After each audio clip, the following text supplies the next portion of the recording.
اعوذ باللہ من الشیطان الرجیم بسم اللہ الرحمن الرحیم ان عبادی لیس لک علیہم سلطان الا من اتبعک من الغاوین۔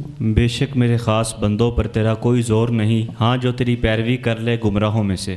بسم اللہ الرحمن الرحیم۔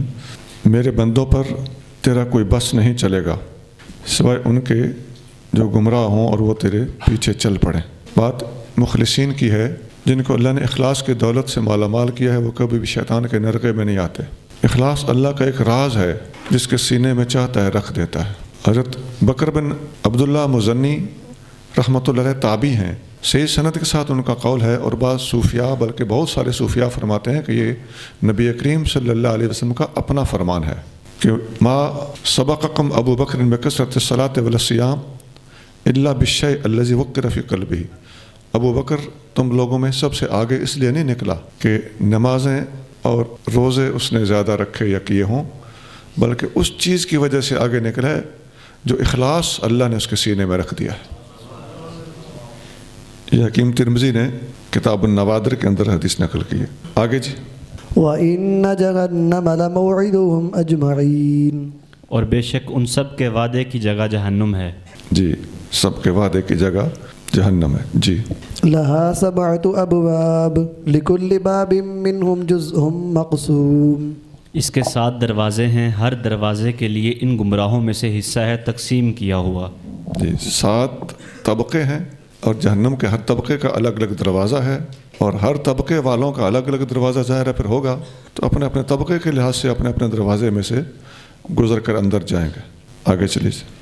ان المتقین فی جنات وعیون۔ بے شک پرہیزگار جنتوں اور چشموں میں ہیں۔ جی، ان کے برعکس پرہیزگار جو ہیں وہ جنتوں اور چشموں میں ہیں۔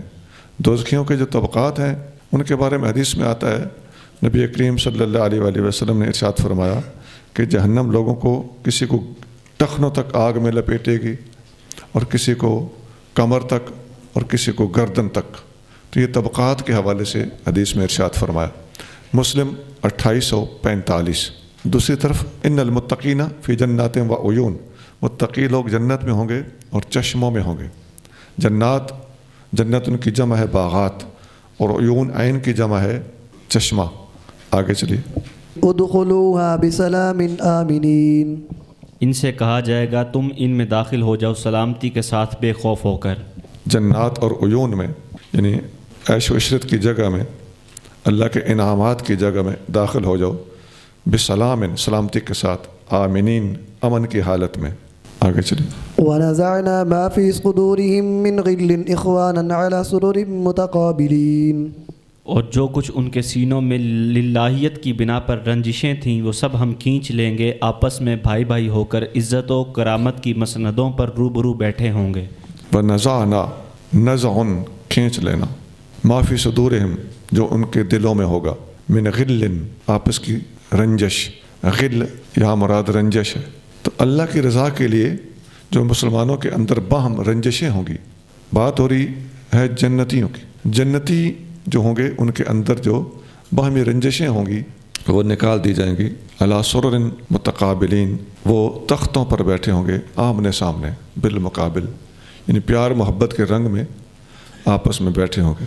حدیث میں آتا ہے، سیدنا علی مرتضیٰ رضی اللہ تعالیٰ عنہ ارشاد فرماتے ہیں کہ حضرت طلحہ کے بیٹے سے آپ کی ملاقات ہوئی تو آپ نے ان سے مل کے بڑی خوشی کا اظہار فرمایا، اور مرحبا کہہ کے ان سے ملے، اور فرمایا کہ جنگ بھی ہوئی تھی، ہمارے آپس میں جھگڑے بھی ہوئے تھے۔ فإنی ارجو ان اکون انا وابوک من الذین قال اللہ عز وجل ونزعنا ما فی صدورہم من غل اخوانا علی سرر متقابلین۔ میں اللہ کے در سے امید رکھتا ہوں کہ قیامت کے دن تیرا والد اور میں جنت میں اسی طرح بیٹھے ہوں گے جن کے بارے میں یہ آیت نازل ہوئی ہے کہ تختوں پر آمنے سامنے بیٹھ کر خوش گپیاں کر رہے ہوں گے۔ مستدرک حاکم 3398، 3398، سند اس کی صحیح ہے۔ قرآن کی آیتیں ہیں، 7 واضح احادیث ہیں۔ ان باتوں کے ہوتے ہوئے کبھی بھی کوئی صاحب ایمان آدمی صحابہ کرام کی باہمی جنگوں کے بارے میں منفی سوچ نہیں رکھ سکتا۔ لا يمسهم فيها نصب وما هم منها بمخرجین۔ انہیں وہاں کوئی تکلیف نہ پہنچے گی اور نہ وہ وہاں سے نکالے جائیں گے۔ کوئی تکلیف بھی نہیں ہوگی۔ 2 ہی اندیشے ہوتے ہیں، یہاں کوئی مسئلہ نہ ہو یا یہاں سے نکلنا نہ پڑے، دونوں کی نفی فرما دی۔ جی نبئ عبادی انی انا الغفور الرحیم۔ میرے بندوں کو بتا دیجئے کہ یقیناً میں ہی بہت بخشنے والا نہایت رحم کرنے والا ہوں۔ حدیث میں آتا ہے نبی کریم صلی اللہ علیہ وآلہ وسلم نے ارشاد فرمایا کہ خدیجہ کو خوشخبری دے دو، یہ حضرت خدیجہ کی زندگی کی بات ہے، ان کو خوشخبری دے دو ببیت من الجنت من قصب، کہ ان کا جنت میں ایک گھر ہے جو قصب کا بنا ہوا ہے۔ قصب کے کئی معنی کتابوں میں آئے ہیں، بہرحال ایک بڑی نرالی چیز کا بنا ہوا سمجھ لیں۔ لا صخب فیہ، اس میں کسی قسم کا کوئی شور نہ ہوگا، ولا نصب، اور نہ ہی کسی قسم کی کوئی مشقت اور کوئی تھکن ہوگی۔ بخاری 1792، 1792۔ آگے چلیے۔ وَأَنَّ عَذَابِي هُوَ الْعَذَابُ الْأَلِيمُ، اور یہ کہ میرا ہی عذاب دردناک عذاب ہے۔ پچھلی آیت میں تھا میرے بندوں کو بتا دو کہ میں غفور اور رحیم ہوں، اور اس آیت میں فرمایا اور میرا عذاب بھی المناک عذاب ہے۔ الایمان بین الخوف والرجاء، ایمان خوف اور امید کے درمیان ہے۔ آگے جی۔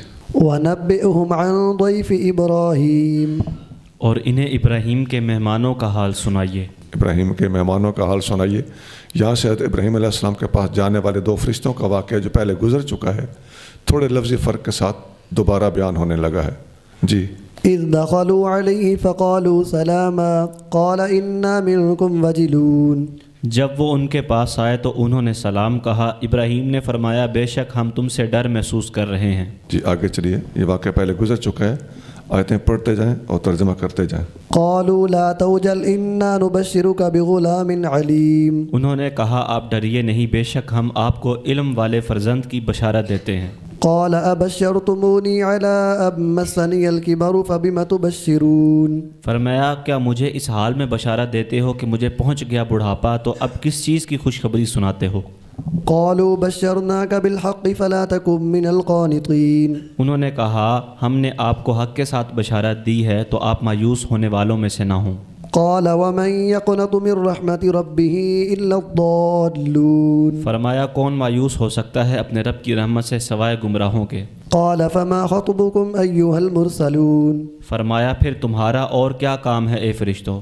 قالوا إنا أرسلنا إلى قوم مجرمين، وہ بولے ہم مجرم قوم کی طرف بھیجے گئے ہیں، إلا آل لوط إنا لمنجوهم أجمعين، مگر لوط کے گھر والے بے شک ہم ان سب کو ضرور بچا لیں گے، إلا امرأته قدرنا إنها لمن الغابرين، سوائے ان کی بیوی کے ہم فیصلہ کر چکے ہیں بے شک وہ عذاب میں باقی رہ جانے والوں میں سے ہے۔ فلما جاء آل لوط المرسلون، پھر جب آل لوط کے پاس فرشتے آئے، قال إنكم قوم منكرون، لوط نے فرمایا بے شک تم اجنبی لوگ ہو۔ قالوا بل جئناك بما كانوا فيه يمترون، وہ بولے بلکہ ہم تو آپ کے پاس وہ عذاب لے کر آئے جس میں یہ لوگ شک کرتے تھے، وأتيناك بالحق وإنا لصادقون، اور ہم آپ کے پاس یقینی بات لائے ہیں اور بے شک ہم ضرور سچے ہیں۔ فأسر بأهلك بقطع من الليل واتبع أدبارهم ولا يلتفت منكم أحد وامضوا حيث تؤمرون، تو آپ اپنے گھر والوں کو رات کے کچھ باقی حصے میں لے کر چلے جائیں اور آپ ان سب کے پیچھے چلیں، اور آپ لوگوں میں سے کوئی پیچھے مڑ کر نہ دیکھے، اور آپ سب چلے جائیں جہاں کا آپ لوگوں کو حکم دیا گیا۔ حکم یہ ہوا تھا کہ رات کے کسی حصے میں نکل پڑیں، آپ کے گھر والے آگے آگے ہوں اور آپ خود ان کے پیچھے پیچھے چلتے جائیے گا اور پیچھے مڑ کے نہیں دیکھنا۔ آگے جی۔ وقضينا إليه ذلك الأمر أن دابر هؤلاء مقطوع مصبحين، اور ہم نے لوط کو اس امر کے فیصلے سے آگاہ کر دیا کہ ان لوگوں کی جڑ کاٹ دی جائے گی جب وہ صبح کر رہے ہوں گے۔ جی۔ وجاء أهل المدينة يستبشرون، اور اسی اثناء میں شہر والے خوشیاں مناتے ہوئے آ گئے۔ اب عذاب آنے والا تھا تو وہ خوشیاں مناتے بالکل عذاب سے بے خبر اپنے موج میلے میں تھے۔ جی۔ قال إن هؤلاء ضيفي فلا تفضحون، لوط نے فرمایا بے شک یہ میرے مہمان ہیں تو مجھے شرمندہ نہ کرو۔ جی، وہ مہمانوں کو دیکھ کر رنگ رلیاں مناتے ہوئے مہمانوں کے پاس آئے اپنی عادت اور گندی حرکت پوری کرنے کے ارادے سے۔ جی۔ واتقوا الله ولا تخزون، اور اللہ سے ڈرو اور مجھے رسوا نہ کرو۔ قالوا أولم ننهك عن العالمين، وہ بولے کیا ہم نے دنیا بھر کے لوگوں کو مہمان ٹھہرانے سے آپ کو منع نہیں کیا تھا؟ جی ہم نے منع نہیں کیا تھا مہمان ٹھہرانے سے، اس کا معنی یہ بھی ہو سکتا ہے کہ ہم نے آپ کو منع نہیں کیا تھا کہ ہمارے معاملے میں دخل نہ دیا کرو۔ چلیں جی۔ قال هؤلاء بناتي إن كنتم فاعلين، فرمایا یہ میری قوم کی بیٹیاں ہیں، ان سے نکاح کر لو اگر تمہیں کچھ کرنا ہے۔ لعمرك إنهم لفي سكرتهم يعمهون، اے محبوب آپ کی جان کی قسم بے شک وہ کفار مکہ بھی قوم لوط کی طرح اپنے نشے میں مدہوش ہیں۔ لعمرو کا اس کا معنی حضرت ابن عباس فرماتے ہیں لحیاتوں کا، آپ کی حیات، آپ کی مبارک زندگی کی قسم۔ مسند ابی یعلا 2754 2754، یہی ابن عباس رضی اللہ تعالیٰ فرماتے ہیں کہ ما خلق اللہ نفسا اکرم علیہ من محمد صلی اللہ علیہ وآلہ وسلم، اللہ تعالیٰ نے اپنے محبوب نبی محمد صلی اللہ علیہ وآلہ وسلم سے زیادہ عزت والا کسی کو پیدا نہیں کیا۔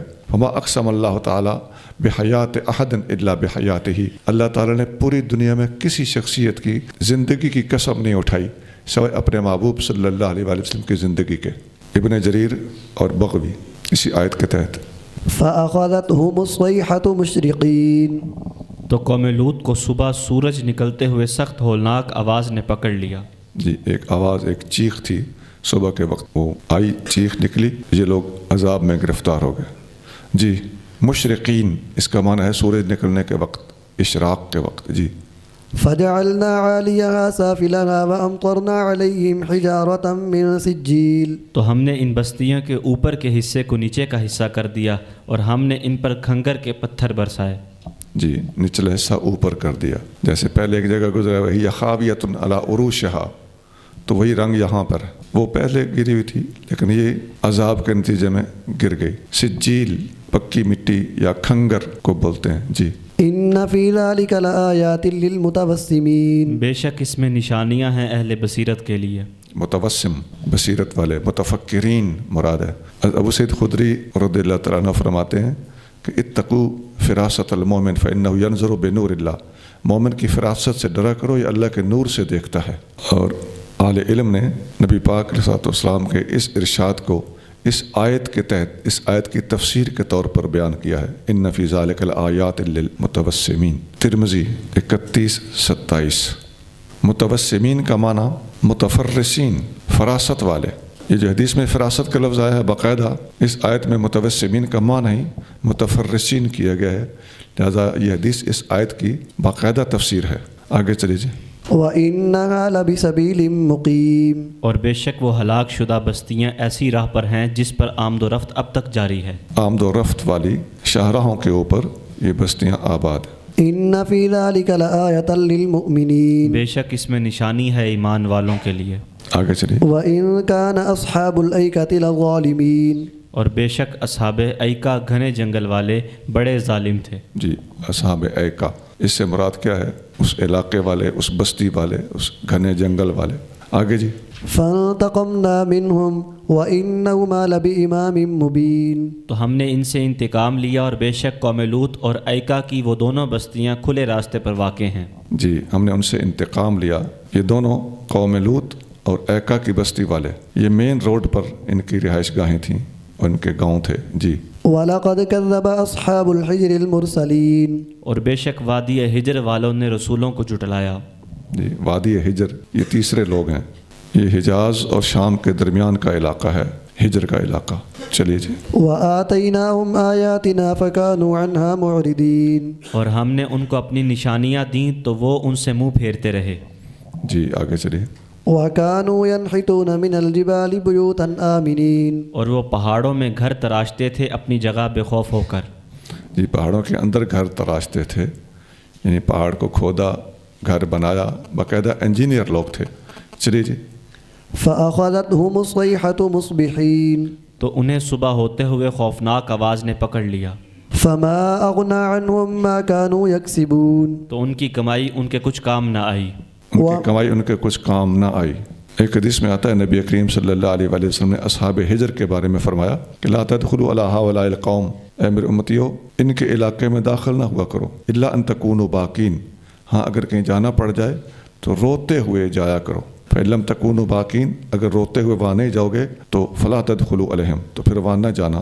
ان یصیبکم مثل ما اصابہم، کہیں ایسا نہ ہو کہ ان جیسا عذاب تم لوگوں پر بھی پہنچ جائے۔ اس سے پتہ چلتا ہے کہ بعض مقامات نحوست والے ہوتے ہیں، بخاری 4702، اور عذاب والے مقامات میں اگر نحوست ہے تو رحمت والے مقامات میں یقیناً برکت ہوگی۔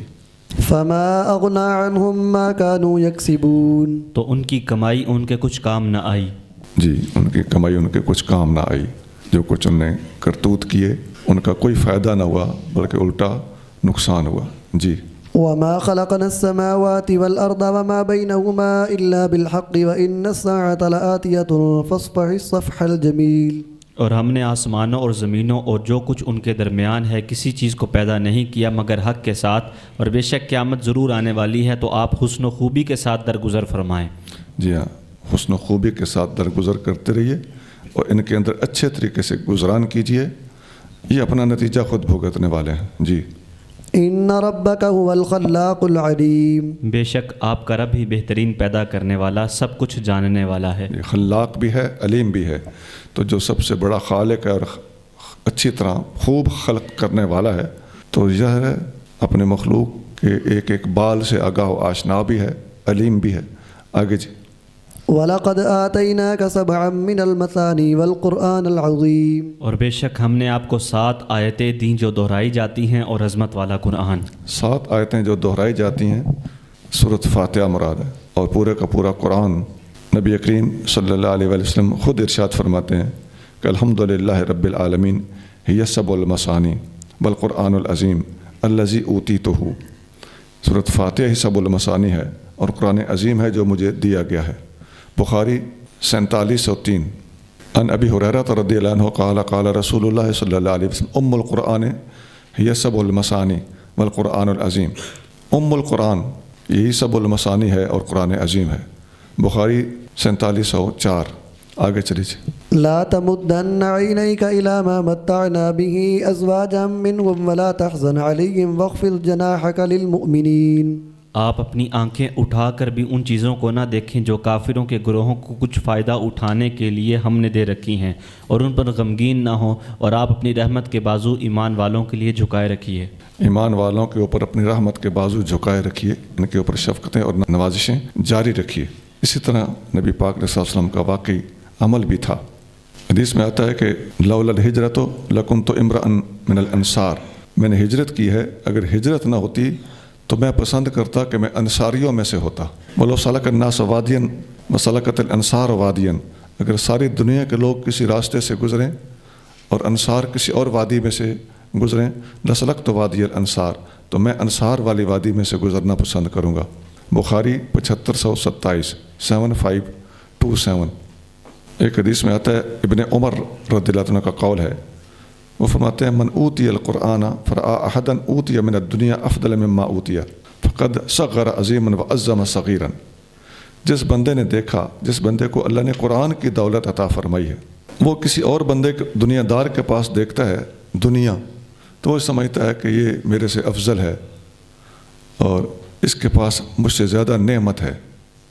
تو اس بندے نے جس نے یہ اندازہ لگایا، اس کے پاس قرآن ہے، دوسرے کے پاس دنیا ہے، اور دنیا دار کو کہتا ہے کہ یہ مجھ سے فائدے میں رہ گیا، فرمایا اس نے چھوٹی چیز کو بڑا کر دیا، بڑی چیز کو چھوٹا کر دیا۔ حضرت ابو ہریرہ رضی اللہ عنہ روایت کرتے ہیں کہ رسول اللہ صلی اللہ علیہ وآلہ وسلم ارشاد فرمایا، اذا نظر احدکم الی من فضل علیہ فی المال والخلق، اگر کوئی بندہ دیکھے کہ کوئی دوسرا بندہ ہے کہ جو مجھ پر مال اور خلق میں فضیلت دیا گیا ہے، تو وہاں اچھا رویہ یہ ہے کہ فلینظر الی من هو اسفل منہ ممن فضل علیہ، صحیح رویہ یہ ہے کہ اپنے سے اوپر والے کو نہ دیکھو بلکہ اپنے سے نیچے والے کو دیکھو جس پر اللہ نے تمہیں بھی فضیلت عطا فرمائی۔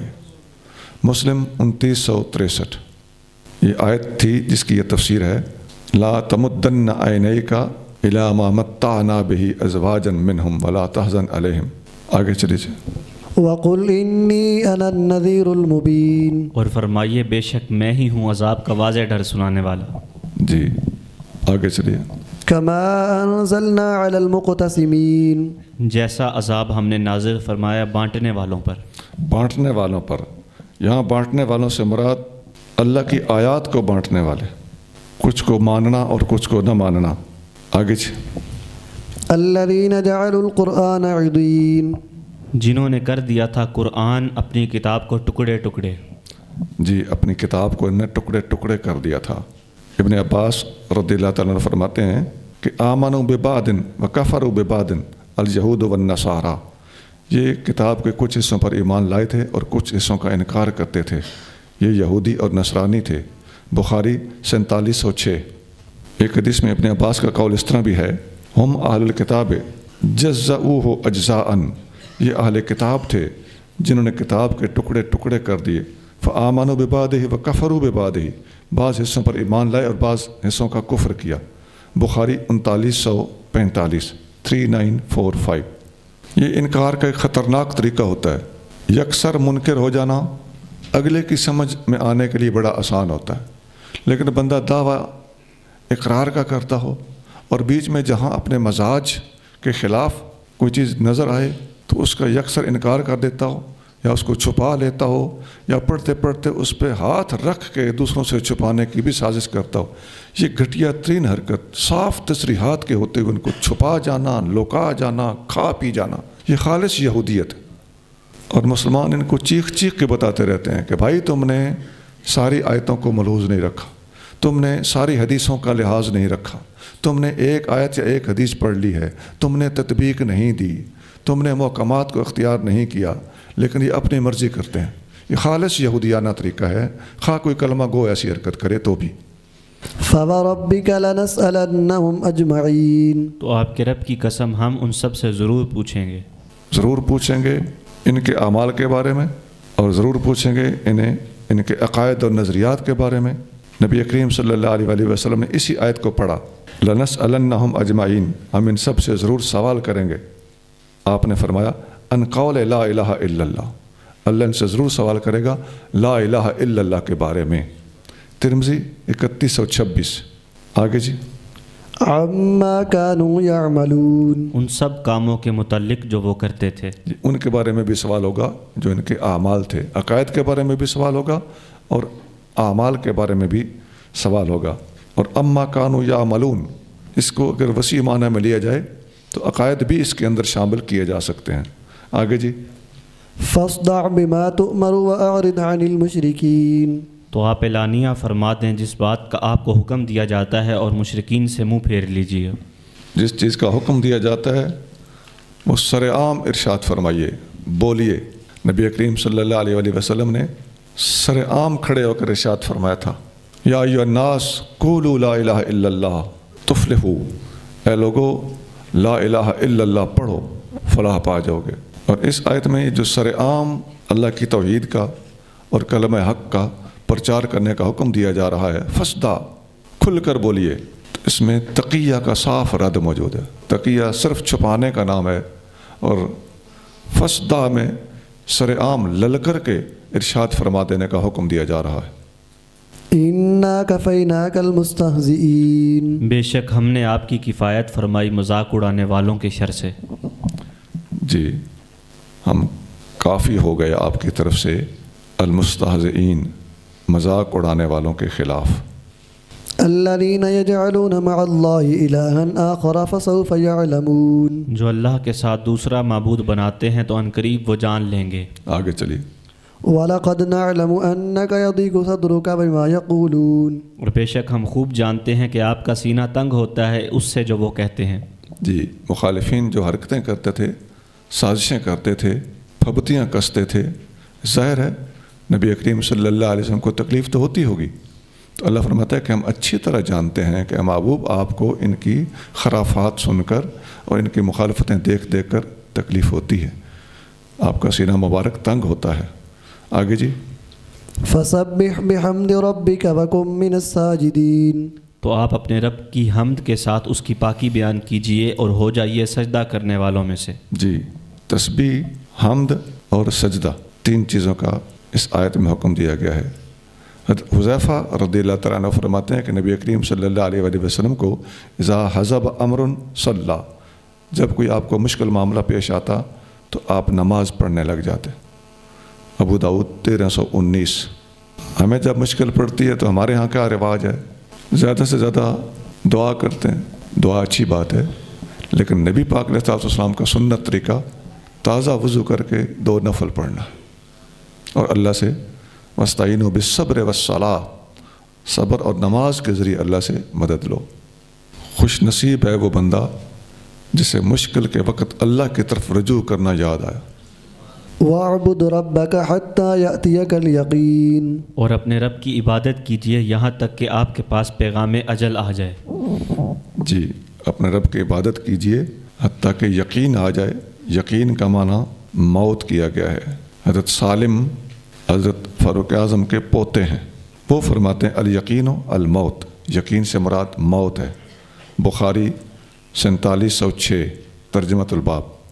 بسم اللہ الرحمن الرحیم، اتی امر اللہ فلا تستعجلوا سبحانہ وتعالی عما یشرکون۔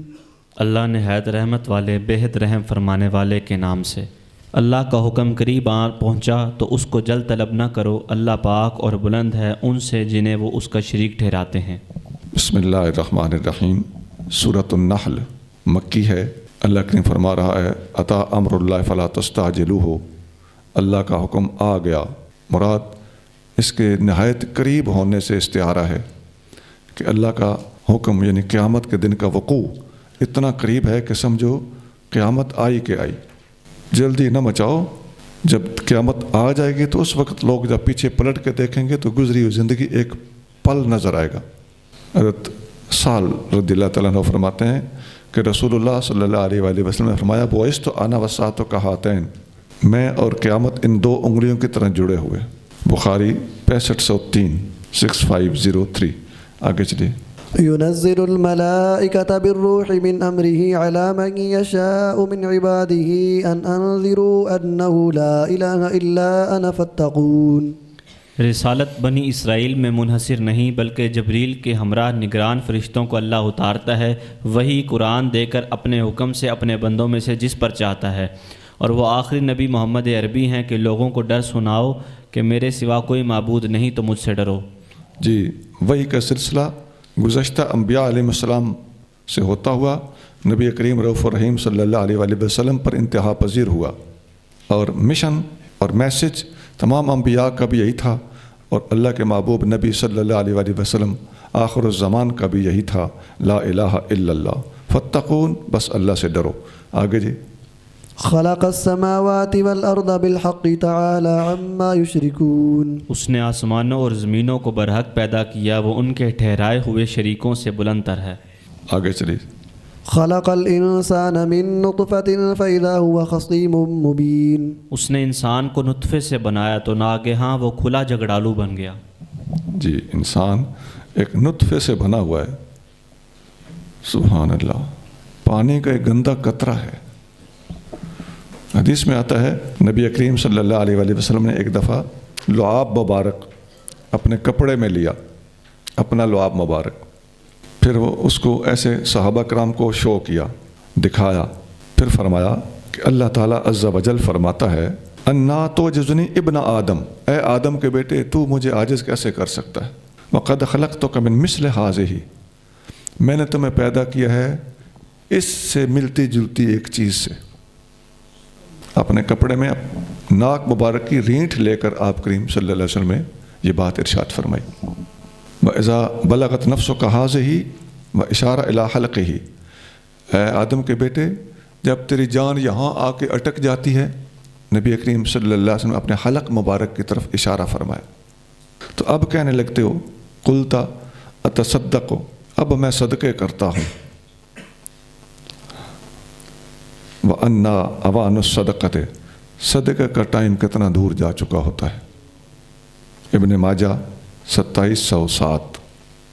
والانعام خلقها لكم فيها دفء ومنافع ومنها تأكلون، اور اس نے چوپایوں کو پیدا کیا، ان میں تمہارے لیے گرم لباس ہے اور دوسرے فائدے ہیں، اور ان میں سے تم کھاتے ہو۔ گرم لباس، دفء گرم لباس، و منافع اور بہت سارے منافع ہیں، ان کا دودھ پینا، ان کے اوپر سواری کرنا، ان سے ہل چلوانا، ان کا گوشت کھانا، آگے چلیے. وَلَكُمْ فِيهَا جَمَالٌ حِينَ تُرِيحُونَ وَحِينَ تَسْرَحُونَ. اور ان میں تمہارے لیے زینت ہے جب شام کو چرا کر انہیں واپس لاتے ہو اور جب چراگاہ میں انہیں چھوڑنے جاتے ہو. جی انہیں چرنے کے لیے چھوڑنے جاتے ہو، واپس لینے جاتے ہو، تو اس وقت تمہاری بڑی شان و شوکت ہوتی ہے کہ بڑا زمیندار ہے، بڑا مال ڈنگر والا مویشی والا آدمی ہے. آگے جی. وَتَحْمِلُ أَثْقَالَكُمْ إِلَى بَلَدٍ لَمْ تَكُونُوا بَالِغِيهِ إِلَّا بِشِقِّ الْأَنفُسِ إِنَّ رَبَّكُمْ لَرَءُوفٌ رَحِيمٌ. اور وہ چوپائے تمہارے وزنی سامان اٹھا کر ایسے شہر تک لے جاتے ہیں کہ تم اس تک جانوں کی مشقت کے بغیر نہ پہنچ سکتے. بے شک تمہارا رب نہایت مہربان بے حد رحم فرمانے والا ہے. یعنی مال برداری کا بھی یہی جانور کام کرتے ہیں. آگے جی. وَالْخَيْلَ وَالْبِغَالَ وَالْحَمِيرَ لِتَرْكَبُوهَا وَزِينَةً وَيَخْلُقُ مَا لَا تَعْلَمُونَ. اور گھوڑے اور خچر اور گدھے پیدا کیے تمہاری سواری اور زینت کے لیے، اور پیدا کرتا ہے جو تم نہیں جانتے. گھوڑے گنے گئے کیونکہ اس وقت ہوتے تھے. والبغار یہ بھی گنے گئے کیونکہ یہ بھی اس وقت ہوتے تھے. خچر. والحمیر گدھے یہ بھی گنے گئے کیونکہ یہ بھی اس وقت ہوتے تھے. لترکبوہا تاکہ تم ان پر سواری کرو. اور وزینتاً یہ تمہاری شان بڑھائیں اور شان بنے. ویخلق ما لا تعلمون اور ابھی اور بہت کچھ پیدا کرے گا جو تم نہیں جانتے. اس زمانے میں جو سواریاں تھیں وہ گن سنائیں، اور جو سواریاں ابھی دنیا میں پیدا ہونے والی تھیں وہ یخلق و فعل مضارع ہے. پیدا کرے گا، پیدا کرتا ہے اور کرے گا.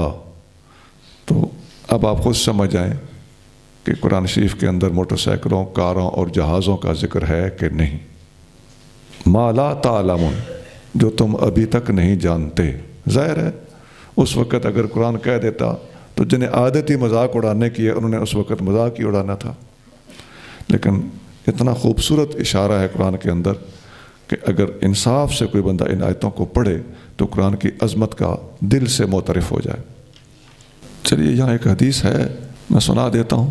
سیدنا علی بن ابی طالب رضی اللہ تعالیٰ عنہ فرماتے ہیں کہ نبی کریم رؤوف الرحیم صلی اللہ علیہ وسلم کو ایک خچر گفٹ کیا گیا. ایک بادشاہ نے بھیجا تھا، آپ نے اس پر سواری فرمائی.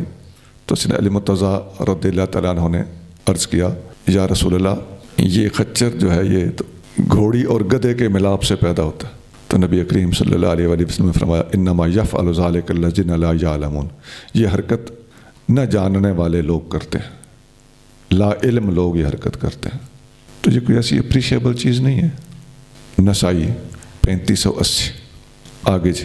وَعَلَى اللَّهِ قَصْدُ السَّبِيلِ وَمِنْهَا جَائِرٌ وَلَوْ شَاءَ لَهَدَاكُمْ أَجْمَعِينَ. اور اللہ تک پہنچتا ہے سیدھا راستہ، اور کوئی راہ ٹیڑھی ہے، اور اگر وہ چاہتا تو تم سب کو سیدھی راہ پر لے آتا. جی سیدھا راستہ اللہ کی طرف جاتا ہے، اور راستہ بہرحال ایک ٹیڑھا بھی ہوتا ہے جو اللہ سے دور لے جاتا ہے. اللہ چاہے تو سب کو ہدایت دے دے، لیکن اللہ نے ان کے سپرد کیا ہوا ہے تاکہ قیامت کے دن یہ جواب دہ ہوں. آگے جی. هو الذي أنزل من السماء ماء لكم منه شراب ومنه شجر فيه تسيمون. وہی ہے جس نے تمہارے لیے آسمان سے پانی برسایا، اس سے تمہارا پینا ہے، اور اسی سے وہ درخت ہیں جن میں تم اپنے جانوروں کو چراتے ہو. جی آسان آیت ہے. آگے چلیے. ينبت لكم به الزرع والزيتون والنخيل والأعناب ومن كل الثمرات إن في ذلك لآية لقوم يتفكرون. اس پانی سے تمہارے لیے کھیتی اگاتا ہے، اور زیتون اور کھجور اور انگور اور ہر قسم کے پھل، بے شک اس میں نشانی ہے غور و فکر کرنے والوں کے لیے. جی آگے چلیے. وسخر لكم الليل والنهار والشمس والقمر والنجوم مسخرات بأمره إن في ذلك لآيات لقوم يعقلون. اور مسخر کیے تمہارے لیے رات اور دن اور سورج اور چاند اور ستارے، سب اس کے حکم کے تابع ہیں، بے شک اس میں عقل مندوں کے لیے نشانیاں ہیں. آسان ہے. آگے چلیے. وما ذرأ لكم في الأرض مختلفا ألوانه إن في ذلك لآية لقوم يذكرون. اور وہ جو رنگ برنگی مخلوق اس نے تمہارے لیے زمین میں پیدا کی، بے شک اس میں نشانی ہے نصیحت قبول کرنے والوں کے لیے. جی چلتے جائیے. وهو الذي سخر البحر لتأكلوا منه لحما طريا وتستخرجوا منه حلية تلبسونها وترى الفلك مواخر فيه ولتبتغوا من فضله ولعلكم تشكرون. اور وہی ہے جس نے تمہارے لیے دریا کو مسخر کیا کہ اس میں سے تازہ گوشت کھاؤ، اور اس میں سے زیور نکالتے ہو جسے تم پہنتے ہو، اور اے مخاطب دریا میں تو کشتیاں دیکھتا ہے جو پانی چیر کر اس میں چلتی ہیں، اور یہ اس لیے کہ تم اس کا فضل تلاش کرو اور تاکہ تم شکر گزار ہو جاؤ۔ جی، سمندر کو اور دریاؤں کو اللہ نے انسان کے لیے مسخر کیا، اس میں سے تازہ گوشت اس کے جانور پکڑ پکڑ کے کھانا، پھر اس میں سے پہننے کے لیے زیور نکالنا، جیسے یہ سپیاں ہیں، گھونگے ہیں اور ہلزون وغیرہ ہیں، اور بھی موتی بھی طرح طرح کے نکلتے ہیں، مونگا ہے جسے مرجان کہتے ہیں، طرح طرح کی چیزیں سمندر میں سے نکلتی ہیں۔ اور وتر الفلک مواخر فیہ، اور آپ دیکھتے ہو کہ اس میں کشتیاں چلتی ہیں پانی کو چیرتی ہوئی، اور تبتغوا من فضلہ، اور اس لیے کہ تم اللہ کا فضل تلاش کرو، وَلَعَلَّكُمْ تَشْكُرُونَ، اور تاکہ تم اللہ کے شکر گزار بنو۔ ایک آیت میں سمندر سے تعلق رکھنے والی بہت ساری چیزیں اللہ کریم نے گن کے سنا دیں۔ آگے جی۔ وَأَلْقَى فِي الْأَرْضِ رَوَاسِيَ أَن تَمِيدَ بِكُمْ وَأَنْهَارًا وَسُبُلًا لَعَلَّكُمْ تَهْتَدُونَ، اور زمین میں پہاڑوں کو گاڑ دیا تاکہ وہ تمہیں لے کر ایک طرف نہ جھک پڑے، اور نہریں بنائیں اور قدرتی راستے تاکہ تم راہ پاؤ۔ آگے چلیے، اس طرح کے ارشادات پہلے گزر چکے ہیں۔ جی۔ وَعَلَامَاتٍ وَبِالنَّجْمِ هُمْ يَهْتَدُونَ، اور علامتیں بنائی اور ستاروں سے وہ راہ پاتے ہیں۔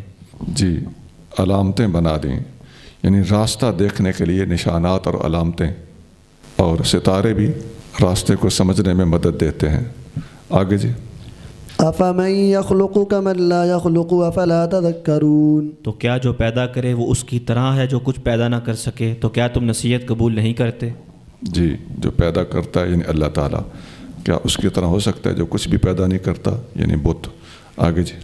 وَإِن تَعُدُّوا نِعْمَةَ اللَّهِ لَا تُحْصُوهَا إِنَّ اللَّهَ لَغَفُورٌ رَحِيمٌ، اور اگر تم اللہ کی نعمتیں گنو تو انہیں گن نہ سکو گے، بے شک اللہ ضرور بہت بخشنے والا، بےحد رحم فرمانے والا ہے۔ جی، آیت پہلے گزر چکی ہے۔ وَاللَّهُ يَعْلَمُ مَا تُسِرُّونَ وَمَا تُعْلِنُونَ، اور اللہ جانتا ہے جو تم چھپاتے ہو اور جو ظاہر کرتے ہو۔ جی، آگے چلیے۔ وَالَّذِينَ يَدْعُونَ مِن دُونِ اللَّهِ لَا يَخْلُقُونَ شَيْئًا وَهُمْ يُخْلَقُونَ، اور اللہ کے سوا وہ مشرکین قریش جن بتوں کی عبادت کرتے ہیں وہ کچھ پیدا نہیں کر سکتے اور وہ خود پیدا کیے ہوئے ہیں۔ جی، بت کچھ پیدا نہیں کر سکتے بلکہ وہ تو خود پیدا کیے گئے ہیں۔ جی۔ أَمْوَاتٌ غَيْرُ أَحْيَاءٍ وَمَا يَشْعُرُونَ أَيَّانَ يُبْعَثُونَ، بے جان ہیں، زندہ نہیں، اور انہیں شعور نہیں کہ وہ کب اٹھائے جائیں گے۔ جی، اموات غیر احیاء، وہ بے جان ہیں، زندہ نہیں ہیں۔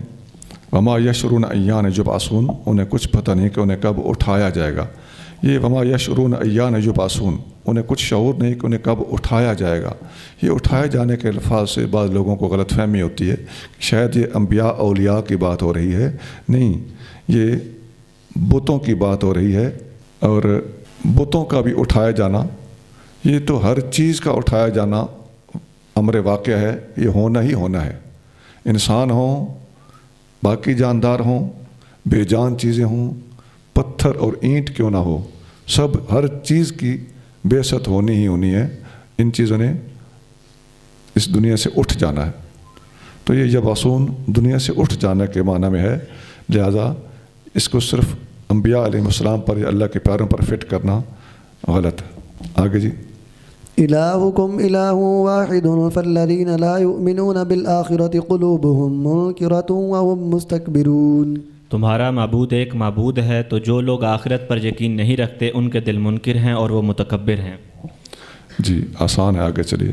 لا جرم أن الله يعلم ما يسرون وما يعلنون إنه لا يحب المستكبرين، حقیقت یہ ہے کہ اللہ جانتا ہے جو کچھ وہ چھپاتے ہیں اور جو ظاہر کرتے ہیں، بے شک وہ تکبر کرنے والوں کو دوست نہیں رکھتا۔ آگے چلیے۔ وَإِذَا قِيلَ لَهُم مَّاذَا أَنزَلَ رَبُّكُمْ قَالُوا أَسَاطِيرُ الْأَوَّلِينَ، اور جب ان سے کہا جائے تمہارے رب نے کیا اتارا، کہیں گے پہلے لوگوں کی جھوٹی کہانیاں۔ جی، قرآن شریف کی آیتوں کو پہلے لوگوں کی کہانیاں اور وہ بھی جھوٹی کہانیاں قرار دیتے تھے۔ چلیے۔ لِيَحْمِلُوا أَوْزَارَهُمْ كَامِلَةً يَوْمَ الْقِيَامَةِ وَمِنْ أَوْزَارِ الَّذِينَ يُضِلُّونَهُمْ بِغَيْرِ عِلْمٍ أَلَا سَاءَ مَا يَزِرُونَ، تاکہ وہ قیامت کے دن اپنے گناہوں کے پورے بوجھ اٹھائیں، اور کچھ بوجھ ان لوگوں کے جنہیں وہ اپنی جہالت سے گمراہ کرتے ہیں۔ خبردار کیا ہی برا بوجھ ہے جسے وہ اٹھاتے ہیں۔ اپنا بوجھ بھی اور دوسروں کا بوجھ بھی یہ متکبر لوگ اٹھائیں گے، جو قرآن کو اساطیر الاولین کہتے ہیں۔ یہاں دو حدیثیں میں عرض کر دیتا ہوں۔ نبی کریم صلی اللہ علیہ وآلہ وسلم نے متکبرین کے بارے میں ارشاد فرمایا لا يدخل الجنت من کان فی قلبی مثقال ذرۃ من کبر، وہ بندہ جنت میں نہیں داخل ہوگا جس کے دل میں ایک ذرے کے برابر بھی تکبر ہوگا۔ ایک آدمی نے پوچھا ان الرجل یحب ان یکون ثوبہ حسنا ونعلہ حسنۃ، یا رسول اللہ ایک بندہ ہے اس کا دل چاہتا ہے کہ میرے کپڑے بھی اچھے ہوں، میرا جوتا بھی اچھا ہو، تو کیا یہ تکبر ہے؟ قال ان اللہ جمیل ویحب الجمال، فرمایا اللہ تعالیٰ جمیل ہے اور جمال کو پسند فرماتا ہے۔ لیکن جو تکبر، جو چیز منع ہے وہ تکبر ہے، اور وہ کیا ہوتا ہے؟ الکبر بطر الحق کے، تکبر حق کے سامنے بڑائی ظاہر کرنا ہے، وغمط الناس، اور لوگوں کو حقیر سمجھنا ہے، یعنی دل کے اندر بڑائی اور لوگوں کو حقیر سمجھنا، یہ تکبر ہے۔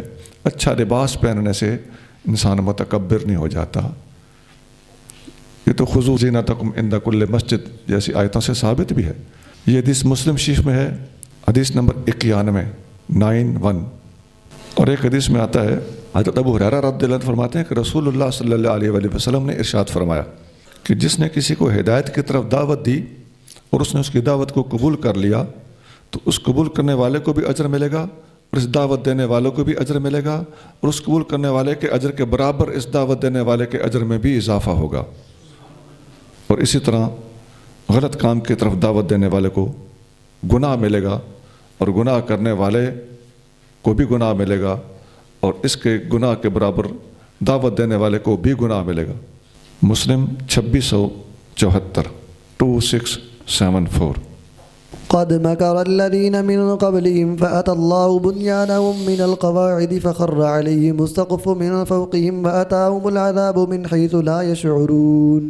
بے شک ان سے پہلے لوگوں نے فریب کیا تو اللہ نے ان کی عمارت بنیادوں سے اکھاڑ دی، تو ان پر ان کے اوپر سے چھت گر پڑی اور ان پر وہاں سے عذاب آیا جہاں سے انہیں خیال تک نہ تھا۔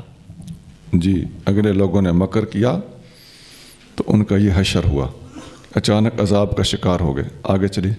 ثم يوم القيامة يخزيهم ويقول أين شركائي الذين كنتم تشاقون فيهم قال الذين أوتوا العلم إن الخزي اليوم والسوء على الكافرين۔ پھر قیامت کے دن انہیں رسوا کرے گا اور فرمائے گا کہاں ہیں میرے وہ شریک جن میں تم جھگڑتے تھے؟ کہیں گے وہ لوگ جنہیں علم دیا گیا، بے شک آج ساری رسوائی اور برائی کافروں پر ہے۔ مشرکوں کو چیلنج دیا جائے گا کہ اب وہ لوگ کہاں ہیں جن کی خاطر تم ہم سے، اہل حق سے، میرے پیارے بندوں سے جھگڑا کرتے تھے۔ کنتم تشاقون، تم لوگ جھگڑا کیا کرتے تھے، فیہم، ان کے بارے میں، ان کے حق میں دفاع کرتے ہوئے، ان کو ڈیفینڈ کرتے ہوئے، ان کو اب بلاؤ۔ آگے جی۔ الذين تتوفاهم الملائكة ظالمي أنفسهم فألقوا السلم ما كنا نعمل من سوء بلى إن الله عليم بما كنتم تعملون۔ جن کی روحیں فرشتے اس حال میں قبض کرتے ہیں کہ وہ اپنی جانوں پر ظلم کر رہے تھے، اب سرکشی کے بعد وہ صلح چاہیں گے کہ ہم تو کچھ برائی نہ کرتے تھے، کیوں نہیں، یقیناً اللہ خوب جانتا ہے جو کچھ تم کرتے تھے۔ جی فَأَلْقَوُا السَّلَامَ، اب سر تسلیم خم کریں گے لیکن اب کوئی فائدہ نہ ہوگا۔ چلیے جی۔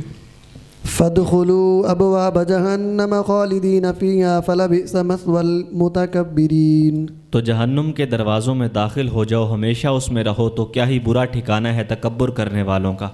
جی اب ان کو حکم ہوگا کہ جہنم کے دروازوں میں سے داخل ہو جاؤ، وہ جو پہلے 7 دروازے 7 طبقات کے اعتبار سے بیان ہو چکے ہیں، اور متکبرین کا برا ٹھکانہ ہے، مسوا ٹھکانہ۔ آگے جی۔ وقیل للذین اتقوا ماذا انزل ربکم قالوا خیرا للذین احسنوا فی هذه الدنیا حسنہ ولدار الآخرة خیر ولنعم دار المتقین۔ اور ڈرنے والوں سے کہا گیا تمہارے رب نے کیا اتارا؟ انہوں نے کہا بھلائی، جن لوگوں نے نیکی کی اس دنیا میں ان کے لیے بھلائی ہے، اور بے شک آخرت کا گھر سب سے بہتر ہے، اور ضرور کیا ہی اچھا گھر ہے پرہیزگاروں کا۔ جی مخالفین کہتے تھے یہ اگنوں کی کہانیاں ہیں، لیکن متقین سے پوچھا گیا یہ کہ کیا اترا ہے؟ کہنے لگے خیرہ، بھلائی ہی بھلائی اتری ہے۔ آگے چلیے جی۔ جنات عدن يدخلونها تجري من تحتها الأنهار لهم فيها ما يشاءون كذلك يجزي الله المتقين. ہمیشہ رہنے کی جنتیں ہیں جن میں وہ داخل ہوں گے، ان کے نیچے نہریں جاری ہوں گی، ان کے لیے وہاں وہ سب کچھ ہے جسے وہ چاہیں گے، اللہ ایسی ہی جزا دیتا ہے پرہیزگاروں کو. آسان ہے، آگے چلیے. الذين تتوفاهم الملائكة طيبين يقولون سلام عليكم ادخلوا الجنة بما كنتم تعملون. وہ پرہیزگار جن کی روحیں فرشتے قبض کرتے ہیں اس حال میں کہ وہ خوش و خرم ہوتے ہیں، کہتے ہیں تم پر سلامتی ہو، جنت میں داخل ہو جاؤ بسبب اس کے جو تم کرتے تھے. اس سے تھوڑا اوپر گزرا ہے تتوفاہم الملائکۃ ظالمی انفسہم، جن نے اپنی جانوں پہ ظلم کیا انہیں بھی فرشتے موت دیتے ہیں، تو ان کا معاملہ الگ بیان ہوا. اور یہاں ان کے برعکس بیان ہو رہا ہے الذین تتوفاہم الملائکۃ طیبین، ان کو فرشتے موت دیتے ہیں بڑے طیب انداز سے. طیبین، یہ لوگ بڑے طیب رنگ میں اور طیب حال میں ہوتے ہیں جن کو فرشتے موت دیتے ہیں. آگے هل ينظرون إلا أن تأتيهم الملائكة أو يأتي أمر ربك كذلك فعل الذين من قبلهم وما ظلمهم الله ولكن كانوا أنفسهم يظلمون. وہ کس چیز کا انتظار کر رہے ہیں اس کے سوا کہ ان کے پاس فرشتے آئیں یا آپ کے رب کا عذاب آئے. اسی طرح ان لوگوں نے بھی کیا جو ان سے پہلے تھے، اور اللہ نے ان پر کچھ ظلم نہ کیا لیکن وہ خود اپنی جانوں پر ظلم کرتے تھے. جی، اپنے کیے کے انجام پاتے رہے. آگے چلیے. فأصابهم سيئات ما عملوا وحاق بهم ما كانوا به يستهزئون. تو ان کے کاموں کی برائیاں انہیں پہنچی اور انہیں گھیر لیا اس عذاب نے جس کا وہ مذاق اڑاتے تھے. آگے چلیے. وقال الذين أشركوا لو شاء الله ما عبدنا من دونه من شيء نحن ولا آباؤنا ولا حرمنا من دونه من شيء كذلك فعل الذين من قبلهم فهل على الرسل إلا البلاغ المبين. اور مشرکوں نے کہا اگر اللہ چاہتا تو ہم اس کے سوا کسی چیز کی عبادت نہ کرتے، ہم اور نہ ہمارے باپ دادا، اور اس کے حکم کے بغیر ہم کسی چیز کو حرام نہ ٹھہراتے. اسی طرح کیا ان لوگوں نے جو ان سے پہلے تھے، تو رسولوں پر کیا ہے بجز صاف صاف پہنچا دینے کے. جی، لوگوں کو دنیا کے اندر امتحان کے لیے بھیجا گیا ہے. اللہ تعالیٰ نے ان کو سمیع و بصیر بنایا ہے. آزمائش مقصد ہے، تو انہوں نے جو کچھ دنیا کے اندر کرنا ہے اس کا جا کے حساب دینا ہے. اب اللہ تعالیٰ کا مذاق اڑاتے ہوئے کہنا کہ وہ قادر ہے، وہ جو چاہے کرتا ہے، اگر وہ چاہتا تو ہمیں ہدایت دیتا، ہم ہدایت نہیں پائے تو اس میں ہمارا کیا قصور. اس قسم کی اٹکنے اور چالاکیاں یہ آپ جہاں بھی کرتا ہوا آج بھی کسی کو دیکھیں تو آپ سمجھ جائیں کہ اسی قسم کے لوگ ہیں. قرآن نے ان کا رد کیا ہے. آگے جی. وَلَقَدْ بَعَثْنَا فِي كُلِّ أُمَّةٍ رَسُولًا أَنِ اعْبُدُوا اللَّهَ وَاجْتَنِبُوا الطَّاغُوتَ فَمِنْهُمْ مَنْ هَدَى اللَّهُ وَمِنْهُمْ مَنْ حَقَّتْ عَلَيْهِ الضَّلَالَةُ فَسِيرُوا فِي الْأَرْضِ فَانظُرُوا كَيْفَ كَانَ عَاقِبَةُ الْمُكَذِّبِينَ. اور بے شک ہم نے ہر امت میں رسول بھیجا کہ اللہ کی عبادت کرو اور شیطان سے بچو، تو ان میں سے بعض کو اللہ نے ہدایت دی اور بعض پر ان میں سے گمراہی ثابت ہوئی. تو زمین میں چلو پھر دیکھو جھٹلانے والوں کا کیسا انجام ہوا. جی، اللہ تعالیٰ نے ہر امت کے لیے رسول بھیجے اور میسیج کیا تھا اللہ کی عبادت کرو اور طاغوت شیطان سے بچو. تو کسی نے ہدایت پائی اور کسی نے گمراہی اختیار کی اور اس پر اللہ کا فیصلہ صادر ہوا. تو اب اللہ تعالیٰ مسلمانوں کو فرما رہا ہے کہ اے میرے نبی کے غلاموں، زمین کے اندر پھر ٹر کر دیکھو کہ اگلوں کا حشر کیا ہوا اور اس سے عبرت حاصل کرو. آگے جی. إن تحرص على هداهم فإن الله لا يهدي من يضل وما لهم من ناصرين. اگر آپ ان کی ہدایت کی حرص کریں تو بے شک اللہ اسے ہدایت نہیں دیتا جسے وہ گمراہ کرے، اور ان کے لیے کوئی مددگار نہیں. اللہ تعالیٰ جو خود انسان بھٹک رہا ہو تو پکڑ کے ہدایت دینا یہ اللہ نے اپنے ذمہ نہیں لیا ہوا. انسان کو اللہ نے اختیار دیا ہوا ہے، اپنے اختیار سے نیکی کرے یا برائی کرے اور اس کے نتیجے میں جنت میں جائے یا دوزخ میں جائے. آگے جی.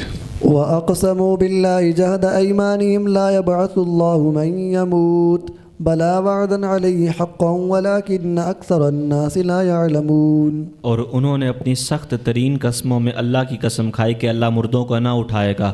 کیوں نہیں؟ سچا وعدہ ہے اس کے ذمہ کرم پر، لیکن اکثر لوگ نہیں جانتے. اس حد تک ڈھٹائی تھی کہ اللہ تعالیٰ کے نہ اٹھانے کے بارے میں قسم دے رہے ہیں.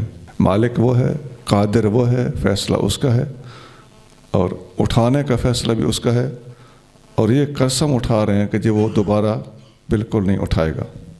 آگے جی، لِيُبَيِّنَ لَهُمُ الَّذِي يَخْتَلِفُونَ فِيهِ وَلِيَعْلَمَ الَّذِينَ كَفَرُوا أَنَّهُمْ كَانُوا كَاذِبِينَ۔ مردوں کا اٹھانا اس لیے ہے کہ اللہ انہیں صاف صاف بتا دے وہ چیز جس میں وہ اختلاف کرتے ہیں، اور تاکہ کافر جان لیں کہ وہ جھوٹے تھے۔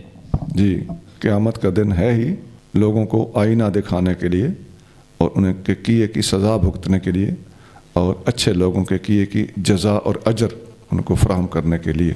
آگے جی، إن تحرص على هداهم فإن الله لا يهدي من يضل وما لهم من ناصرين۔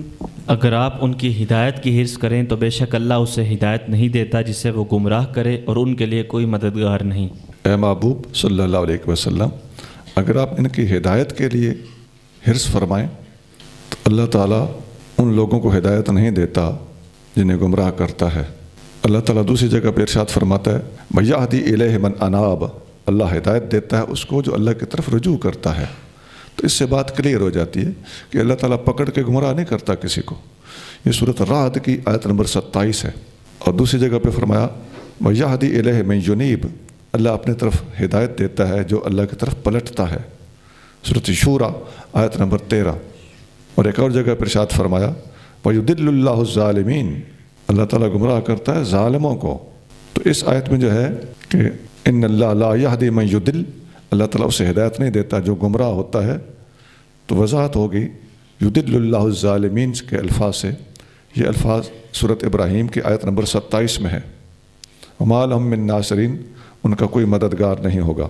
آگے جی، وَأَقْسَمُوا بِاللَّهِ جَهْدَ أَيْمَانِهِمْ لَا يَبْعَثُ اللَّهُ مَن يَمُوتُ بَلَىٰ وَعْدًا عَلَيْهِ حَقًّا وَلَٰكِنَّ أَكْثَرَ النَّاسِ لَا يَعْلَمُونَ۔ اور انہوں نے اپنی سخت ترین قسموں میں اللہ کی قسم کھائی کہ اللہ مردوں کو نہ اٹھائے گا، کیوں نہیں، سچا وعدہ ہے اس کے ذمہ کرم پر، لیکن اکثر لوگ نہیں جانتے۔ جی، مردوں کے زندہ اٹھائے جانے کے خلاف قسمیں اٹھانے لگے، حالانکہ یہ اللہ تعالیٰ کا پکا وعدہ ہے، لیکن اکثر لوگ نہیں جانتے۔ آگے چلیے، لِيُبَيِّنَ لَهُمُ الَّذِي يَخْتَلِفُونَ فِيهِ وَلِيَعْلَمَ الَّذِينَ كَفَرُوا أَنَّهُمْ كَانُوا كَاذِبِينَ۔ مردوں کا اٹھانا اس لیے ہے کہ اللہ انہیں صاف صاف بتا دے وہ چیز جس میں وہ اختلاف کرتے ہیں، اور تاکہ کافر جان لے کہ وہ جھوٹے تھے۔ مردوں کا اٹھانا، پھر ان کا آگے حساب کتاب ہونا، اس کے کچھ مقاصد ہیں، وہ اللہ تعالیٰ اس آیت میں بیان فرما رہا ہے کہ حشر اور قیامت کا وقوع اور حساب کتاب کا ہونا اور جزا اور سزا، جنت اور دوزخ، یہ سب بے مقصد نہیں ہے۔ آگے چلیے، إنما قولنا لشيء إذا أردناه أن نقول له كن فيكون۔ جس چیز کا ہم ارادہ کریں اس سے ہمارا فرمانا یہی ہوتا ہے کہ ہم اس سے کہیں کہ ہو جا تو وہ فوراً ہو جاتی ہے۔ ہو جا تو وہ ہو جاتی ہے۔ تو جس رب نے پہلی بار ہر چیز کو پیدا کیا تھا، اب دوبارہ ان چیزوں کو زندہ کر کے میدان حشر میں پہنچانا اللہ تعالیٰ کے لیے کیا مشکل ہے۔ آگے چلیے، والذين هاجروا في الله من بعد ما ظلموا لنبوئنهم في الدنيا حسنة ولأجر الآخرة أكبر لو كانوا يعلمون۔ اور وہ لوگ جنہوں نے مظلوم ہونے کے بعد اللہ کی راہ میں ہجرت کی، ہم ضرور انہیں دنیا میں اچھا ٹھکانہ دیں گے، اور آخرت کا اجر یقیناً بڑا ہے، کاش وہ جانتے۔ جی، مہاجرین کی شان اور منقبت اس آیت کے اندر بڑے عروج پر ہے۔ آگے جی، الذين صبروا وعلى ربهم يتوكلون۔ وہ ہجرت کرنے والے جنہوں نے صبر کیا اور وہ اپنے رب پر بھروسہ کرتے ہیں۔ جی، یہ ہجرت کرنے والوں کی شان ہے۔ اس سے پہلے آیت نمبر 30 میں یہی باتیں گزر چکی۔ آگے چلیے، وما أرسلنا من قبلك إلا رجالا نوحي إليهم فاسألوا أهل الذكر إن كنتم لا تعلمون۔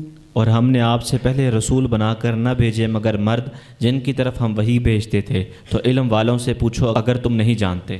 ہم آپ سے پہلے جتنے رسول بھیجتے رہے وہ مرد ہی تھے، ان کی طرف ہماری وحی جاتی تھی، اور یہ سلسلہ انبیاء کا آنا، ان پر وحی کا آنا، کتابوں کا اترنا، جسے پتہ نہ ہو تو اہل کتاب سے بے شک پوچھ لے، جو اس کے ماہرین اور ان کو جاننے والے ابھی بھی آپ لوگوں کے درمیان موجود ہیں۔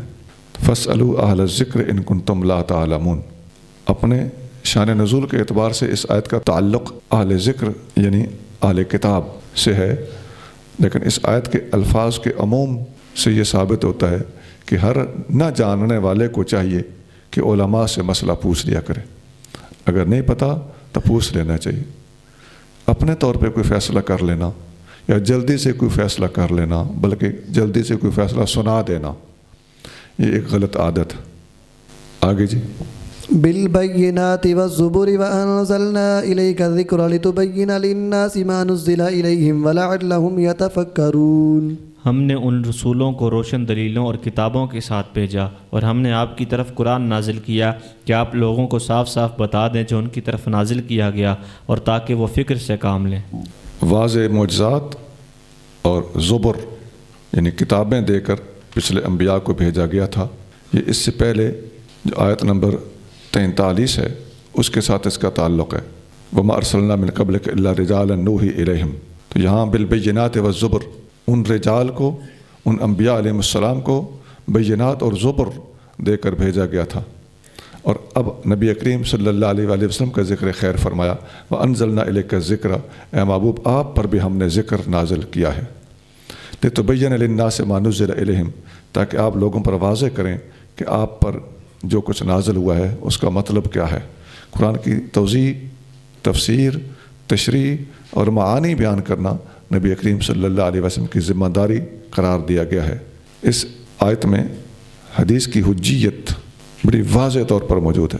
جب نبی پاک علیہ السلام قرآن کو لوگوں پر واضح کرنے کی ڈیوٹی پر مامور ہیں، لِتُبَيِّنَ، بیان قرآن کا حضور کے ذمہ ہے، تو ظاہر ہے جب قرآن پڑھائیں گے، پڑھاتے وقت جو اضافی الفاظ تشریح کے طور پر آپ کریم صلی اللہ علیہ وسلم استعمال کریں گے تو وہ الفاظ کیا ہوں گے؟